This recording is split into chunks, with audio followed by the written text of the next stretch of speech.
No one wakes up one day and suddenly has a disrespect problem. It happens slowly. Small things feel too minor to address. And over time, what once felt off starts to feel normal. Most people think respect is lost through one big moment. But status usually changes through repetition, not explosions. Not one boundary crossed, the boundary being moved quietly until you stop noticing it moved at all. Disrespect doesn't become normal because you suddenly agree with it. It becomes normal because your brain is designed to adapt to whatever repeats. And the scary part is, adaptation feels like maturity.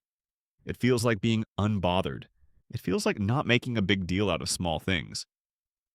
But socially, every small thing you absorb does something. It teaches your nervous system.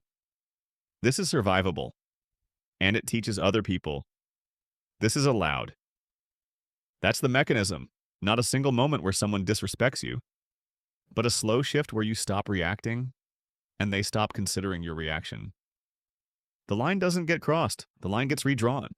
And once a new line exists long enough, your mind treats it as the original. That's why it's so hard to pinpoint when it started.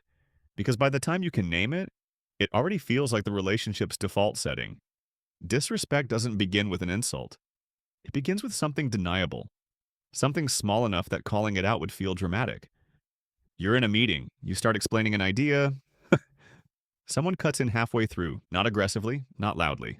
Just a smooth, casual takeover, but they keep talking. The group follows their voice. You feel the interruption, but you tell yourself they didn't mean to cut you off, so you let it go. Nothing explodes, no tension, but something subtle just got recorded socially. Your speaking space can be entered without resistance. You make plans together. Later, they change the plan without asking you first. They inform you. They don't consult you. You pause for a second. It doesn't feel great, but you don't want to seem controlling. You don't want to make it a big deal. So you say, yeah, that's fine. What just happened wasn't a huge act of disrespect, but a quiet adjustment occurred. Your preferences became flexible. Theirs stayed fixed. No argument, no drama, just a slight shift in weight. You're telling a story. Midway through, someone makes a joke at your expense. Everyone laughs. It stings just a little. But you laugh too, because stopping the moment would feel awkward, because you don't want to look sensitive, because maybe it was harmless, so the moment passes. But socially, something just got tested. Can you be lowered for humor without pushback? The answer was yes. None of these moments are strong enough to demand confrontation. That's what makes them powerful. They exist in a gray zone where silence feels easier than response. And silence doesn't just end the moment, it teaches a lesson. This level of treatment is acceptable. Not declared, not discussed, inferred. And once a behavior is inferred as acceptable once, it becomes easier to repeat. That's how the first micro violation works. It doesn't change your status instantly. It plants a flag in the ground and quietly says, this space is negotiable. The reason disrespect spreads isn't just because someone tests you. It spreads because your mind helps it. Not consciously and not intentionally, but automatically. After the first micro violation, your brain starts looking for ways to lower the emotional cost of the moment. Because confrontation feels heavy. Social friction feels risky. And your nervous system prefers comfort over correction. So instead of saying, that didn't feel right, your thoughts start saying things like, maybe they didn't mean it. It's not that serious. I don't want to overreact. I'm probably just being sensitive. This isn't weakness, it's a built-in social survival strategy. Humans evolved to preserve group harmony, so your mind naturally tries to explain away tension instead of creating more of it. But here's the hidden cost. Every time you rationalize, you reduce the psychological signal that something crossed a line. You don't just stay silent externally, you quiet the internal alarm too. And once your internal alarm softens, your boundaries soften with it. The first time something feels off, you remember the feeling clearly. But after you explain it away once, the next time it happens feels slightly less sharp. Not because the behavior changed, because your interpretation did. You go from that felt disrespectful to that's just their personality to they're like that with everyone to that's just how things are. Each step makes the behavior feel less like a violation and more like a trait you have to adapt to. And adaptation, over time, becomes acceptance. Not because you agreed, because you got used to it. Rationalizing feels like being the bigger person. It feels like emotional intelligence, like patience, like social awareness. You tell yourself you don't need to react to everything, that you're choosing peace, that you're not letting small things get to you. And sometimes that's true, but sometimes what you call emotional control is actually emotional suppression. You're not rising above the moment, you're shrinking inside it. And that shrinking sends a message, even if you never speak it. It says your discomfort is adjustable, their behavior is fixed, your boundary can move. And socially, that's all people need to know. A single moment of disrespect can be dismissed. But repetition is different. Repetition turns an event into a pattern, and patterns turn behavior into a baseline. The first time someone interrupts you, it feels noticeable. The fifth time, it feels familiar. And familiarity is powerful because the human brain is designed to normalize whatever repeats without consequence. Not because it's fair, not because it's right, because the brain assumes that if this keeps happening and nothing changes, this must be how things work now. Every time a micro violation happens and you don't respond, your emotional reaction gets slightly weaker. Not because it hurts less, but because your system stops flagging it as urgent. It moves from this is wrong to this is annoying to this is normal. And once something feels normal, you stop evaluating it.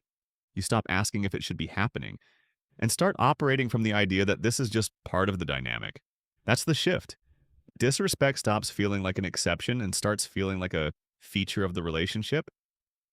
While you're adapting internally, other people are learning externally that they're not analyzing you, they're observing outcomes.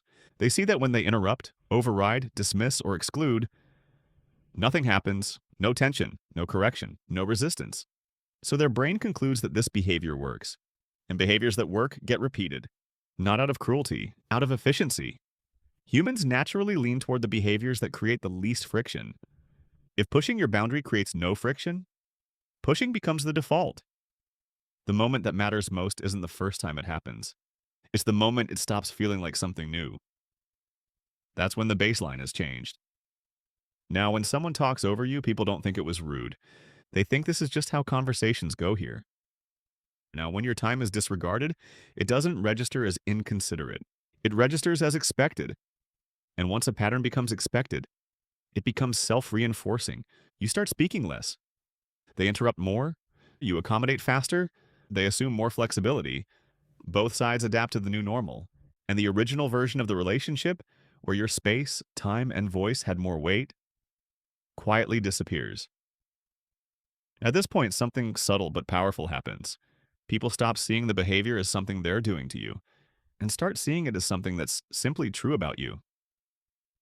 This is social reclassification.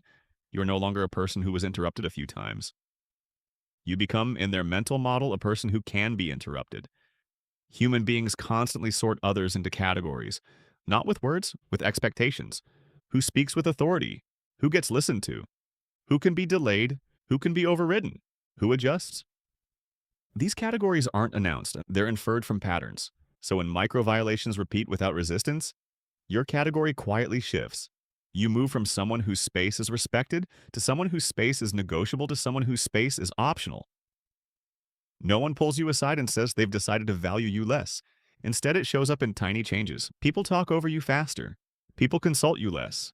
People assume you'll adapt. People apologize less when inconveniencing you. Each moment seems small, but together, they reveal the reclassification.